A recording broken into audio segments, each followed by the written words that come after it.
الحمد لله وحده، والصلاة والسلام على من لا نبي بعده، وأشهد أن لا إله إلا الله وأشهد أن محمدا عبده ورسوله.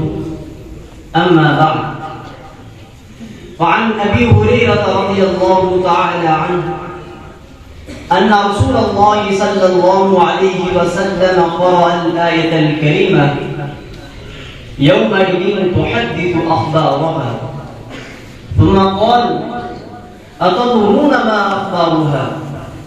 قالوا: الله ورسوله أعلم.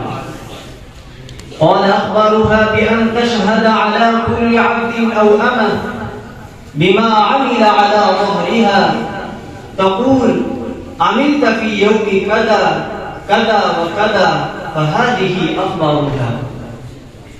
سادتي وإخواني، هذه الأرض كم شهدت على ظهرها من ظلم، وكم مر عليها من أحداث، وكم تتابعت عليها المشاهد والصور من صالح أو طالح، ومن خير أو شر، ثم نسي أهلها ما صنعوا عليها، ولكنها بقيت محتفظة بكل ما وقع فوق ظهرها. وسوف تحدث بأعمال الناس يوم القيامة، يوم تجد كل نفس ما عملت من خير محضرا، وما عملت من سوء تود لو أن بينها وبينه أمدا بعيدا. وسوف تشهد في ذلك اليوم الرهيب على كل إنسان بما جنته يداه. عجيب أمر هذا الإنسان وغريب شأنه، يظن أنه إن فعل المنكر خفيا أو أتى بالقبيح مستطرا، بعيدا عن الناس وبعيدا عن نظراتهم الجارهة، فقد نجا من العذاب وأفلت من الملام. وما يدري المسكين أن المكان الذي ارتكب فيه المعصية سيشهد عليه، وأن الأرض التي مشى عليها ووطئها بقدميه ستشهد على عمله، وتخبر بما فعل في تلك اللحظات التي كان فيها غافلا عن ربه، والتي قاده إليها الشيطان. فهذا هو رسول الله الصادق المصدوق، الذي لا يقول إلا حقا ولا يتكلم إلا صدقا، يخبر عن تلك الحقيقة التي نسيها الإنسان، وهي أن المكان والزمان وأن الأشهر والأيام سوف تكون شاهدا على عمل الإنسان يوم القيامة.